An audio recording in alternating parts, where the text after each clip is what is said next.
दोस्तों जोहार, कैसे हैं आप सब। उम्मीद करते हैं कि अच्छे ही होंगे। एक बार फिर से आप सभी का स्वागत है एसके स्टडी जर्नी में। आज हम लोग लेकर के आए हैं क्लास 10th बोर्ड परीक्षा के लिए बहुत ही इंपॉर्टेंट क्वेश्चन को। और ये क्वेश्चन जो है इस बार की परीक्षा में पूछा जाएगा। जैसे कि यहाँ पे लिखे हुए हैं कि सूर्योदय और सूर्यास्त के समय सूरज लाल क्यों दिखाई देता है। आप लोग भी अनुमान लगाए होंगे कि जब सूर्यास्त होता है और सूर्य उदय होता है उस समय सूरज का जो रंग होता है वो लाल होता है, ना कि काला पीला हरा। तो इस क्वेश्चन में यही पूछा जा रहा है कि सूर्योदय और सूर्यास्त के समय सूरज का लाल रंग क्यों दिखाई देता है। इसके साथ ही हम लोग दूसरा क्वेश्चन को देखेंगे जो है टिंडल प्रभाव क्या है, सचित्र वर्णन करें। ये दोनों क्वेश्चन जो है बहुत ही इंपॉर्टेंट है और इस बार की 10th बोर्ड की परीक्षा में संभवतः आ सकती है। तो इसको हम लोग समझते हैं। आप लोग समझ गए होंगे, अगर आप 10th में पढ़ रहे हैं तो आप ये तो समझ गए होंगे कि प्रकाश क्या है और प्रकाश से हमें क्या मदद मिलती है। इसको बताने की जरूरत यहाँ हम नहीं समझ रहे हैं। डायरेक्ट हम लोग अपना क्वेश्चन पे आते हैं कि सूर्योदय और सूर्यास्त के समय सूरज लाल क्यों दिखाई देता है।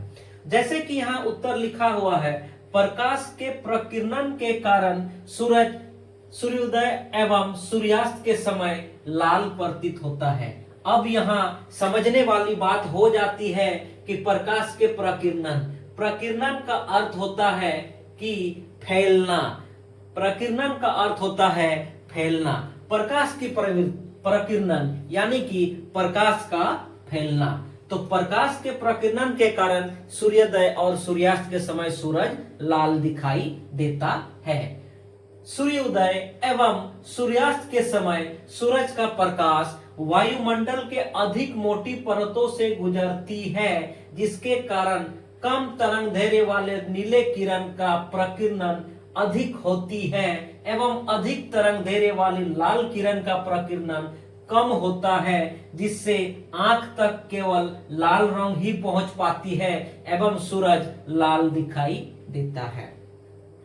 यहाँ पे आंसर में यही लिखा हुआ है कि जब सूर्योदय और सूर्यास्त के समय होता है उस समय सूरज के प्रकाश को वायुमंडल के बहुत मोटी परत को पार करने के बाद हमारे पास आना पड़ता है या आता है। तो इसमें क्या होता है कि वायुमंडल की जो परत है वो परत और वायुमंडल के जो कण है वो कण क्या करता है कि सूर्य के जो प्रकाश है उस प्रकाश को प्रकीर्णन कर देता है, यानी कि उसको फैला देता है। और फैलाने के कारण ही ये घटना घटती है। जैसे ही वायुमंडल के कण सूरज के प्रकाश को फैला देती है, यहाँ पे वैसा प्रकाश जिसका तरंग दैर्घ्य बहुत कम होता है वो पूरी आकाश में फैल जाता है। और वैसा प्रकाश जैसे लाल रंग या नारंगी रंग जिसका तरंग दैर्घ्य बहुत ज्यादा या कह सकते हैं कि अन्य रंग से ज्यादा होता है, उनका प्रकीर्णन बहुत कम होता है और जिसके कारण सूर्योदय और सूर्यास्त के समय केवल लाल रंग ही हमारे आंखों तक पहुंचती है और हमें सूरज लाल देखने को मिलता है या फिर सूरज हमें लाल प्रतीत होता है। तो उम्मीद करते हैं कि आप लोग को समझ में आ रहा होगा। अगर मेरी बातों को आप लोग समझ रहे हैं और 10th बोर्ड की एग्जाम में ये क्वेश्चन आता है तो मेरी बातों को याद करते हुए आप उसको लिख सकते हैं, ना कि याद करके। याद किया हुआ चीज भूल जाते हैं हम लोग, लेकिन सुना हुआ चीज को हमेशा याद रखते हैं। टिंडल प्रभाव क्या है, सचित्र वर्णन करें। टिंडल प्रभाव, यह बहुत ही अच्छा क्वेश्चन यहाँ पे पूछा गया है। टिंडल प्रभाव क्या है, तो यहाँ पे समझने वाली बात है कि जब प्रकाश कोलाइडल विलयन से गुजरती है तो कोलाइडल कण प्रकाश को परावर्तित करते हैं एवं हमें प्रकाश गमन करते हुए दिखाई देती है। इसे ही टिंडल प्रभाव कहते हैं। और ये टिंडल प्रभाव इसका नाम इसीलिए दिया गया कि इस घटना को सबसे पहले हमारे जो वैज्ञानिक महोदय थे, जॉन टिंडल महोदय, यही जॉन टिंडल महोदय ने इस घटना को सबसे पहले हमें बताया था। इसीलिए इस घटना का नाम टिंडल प्रभाव रखा गया। टिंडल प्रभाव में क्या होता है कि जब हम प्रकाश को कोई भी कोलाइडल विलयन, अब यहाँ समझने वाली बात है कि आखिर ये कोलाइडल विलयन है क्या। तो कोलाइडल विलयन वैसे विलयन जो साधारण विलयन से थोड़ा सा मोटा होता है, यानी कि अगर एक कांच की गिलास में हम पानी लें और एक कांच की गिलास में दूध प्लस पानी ले, पानी प्लस दूध, इसको मिक्स कर दें, तो ये वाला विलयन हमारा कोलाइडल विलयन हो जाएगा। और ये केवल इसमें पानी है तो ये हमारा साधारण विलयन कहलाएगा।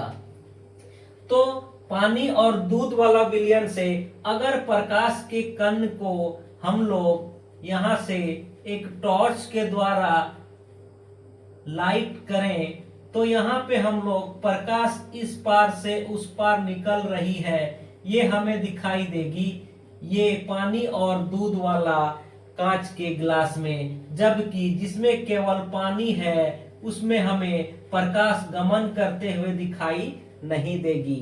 तो कोलाइडल विलयन में जो प्रकाश हमें इस पार से इस पार जाते हुए हमें दिखाई देगी, इसी प्रभाव को हम लोग टिंडल प्रभाव कहते हैं। और चित्र भी हम लोग इस प्रकार बना सकते हैं, एक तरफ कांच के गिलास में केवल पानी के विलयन को लेंगे और दूसरे तरफ पानी प्लस दूध के विलयन को लेंगे और बगल में कोलाइडल विलयन हम लोग लिख देंगे। और प्रकाश की यहाँ से किरण को हम लोग इस पार से उस पार जाते हुए दिखाएंगे और कोलाइडल विलयन में यहाँ पे प्रकाश कैसे गमन करती है इसको दिखा देंगे, जबकि इसमें हम लोग नहीं दिखाएंगे। तो उम्मीद करते हैं कि आप लोगों को ये दोनों इंपॉर्टेंट क्वेश्चन समझ में आ गया है और आप अपने से खुद लिख सकते हैं बिना याद किए हुए।